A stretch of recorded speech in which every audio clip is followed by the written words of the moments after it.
Some good news for you this Memorial Day weekend, and I'm talking about less pain at the pump. The average price of gas now, $3.67. That's 12 cents cheaper than this time last year. Crude oil accounts for 2/3 of the cost of a gallon of gasoline. And oil prices this week fell below 90 bucks a barrel for the first time in 7 months. How long can the trend continue? John Hofmeister is the founder and CEO of Citizens for Affordable Energy.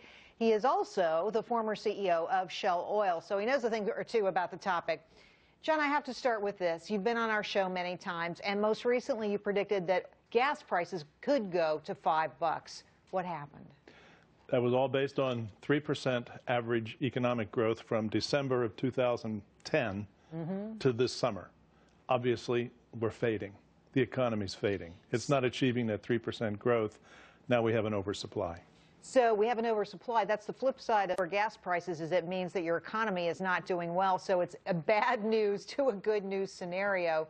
What do you see for oil prices going forward? Do you think they're going to go down further? I think we'll test that in the coming weeks. Greece is a big question here.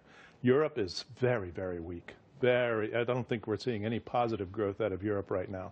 China's slowed by 4 or 5 percentage points from its peak a few years ago, and what are we struggling around 2% or less for economic growth. So we could see prices break below 90 in the next, say, 3 months. But something has to happen also with the Saudis. The Saudis have been overproducing because of the sense of shortage requested by many, many nations to keep producing. They also wanted to pay back the hardliners who a year ago refused to agree to a production increase. So they're probably up 1.5 million, almost 2 million barrels a day. And when the price gets down below 90, they're going to have to probably cut back production. The reason So what will that mean? Well, it means we will have an artificially high price because the Saudis will have cut back a bit because they have a huge social cost to pay for, which they committed to their population after the Arab Spring broke out. All right, well, I want to talk about this, which I think most, retail gas users think about every day. So the price of oil plummets, falls dramatically. We're seeing huge declines. Why isn't my gas price declining and falling and plummeting the same amount? In the industry, it's called up like a rocket, down like a feather.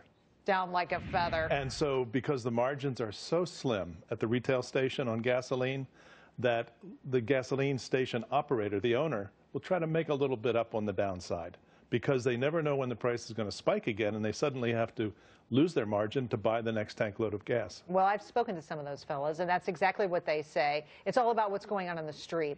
There's a disconnect, really, between the price of oil and the price of gas because there are other pressures at play.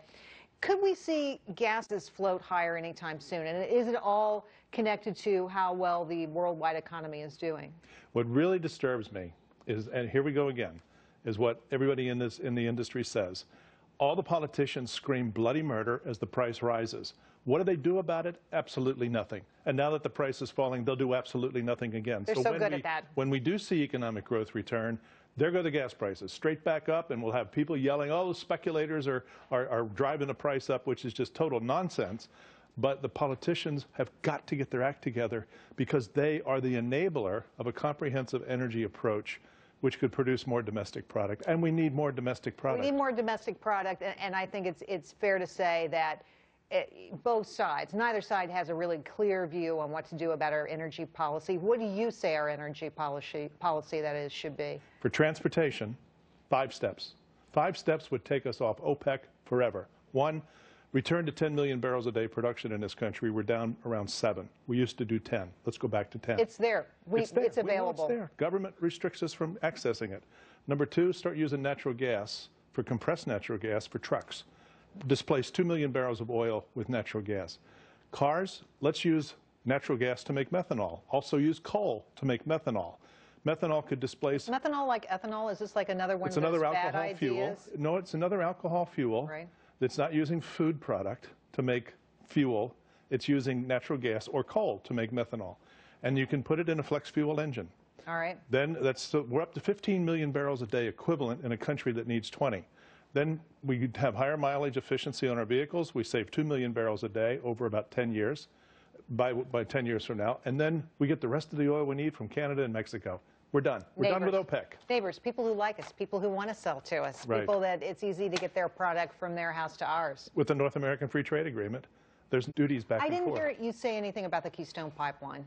Keystone's going to be approved after the election. This is a pure political play. There's nobody with common sense would turn down the Keystone Pipeline, but politicians in an election year don't have common sense. Yeah, I think we established that earlier in the conversation. Right. John, thanks for coming on tonight. It's always a pleasure to have you on the show. Thank you. Glad to be here. Have a great weekend, a great holiday weekend. Okay, high gas prices aren't keeping Americans at home over the Memorial Day weekend. AAA is predicting nearly